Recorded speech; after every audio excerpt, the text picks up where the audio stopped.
This is a team that is setting the tone for what every other franchise in the NHL now realizes they have to be in order to contend for a Stanley Cup.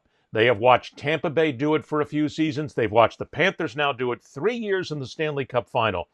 Again, this is a very physical team. This is a veteran team. This is a team that's not afraid to give you an elbow in the face and make it count in another 30, 40, 50 seconds down the road or even the next period. They set the tone. And there's a lot of teams in the NHL right now who are watching this team saying, we got to be like these guys if we're going to win a title. And it's not that easy. They remind me a little bit about the Devils from back in the day. Remember that neutral zone trap? Sure. And it was just so and you had that Scott, what's his name? Scott who Stevens.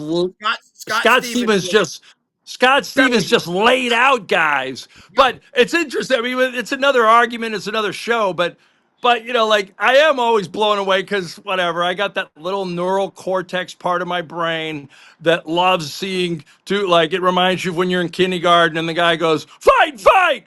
And like all of a sudden dudes are just, and you're going, oh yeah. But then the part of me, my kids are watching and I'm going, what kind of freaking sport is sanctioned violence? Like, and the commentators aren't like, oh man, I think those guys gotta, I think refs gotta get in there and clean this up. No, it's like, hey, that was good fighting for a while for Nurse with the other guy.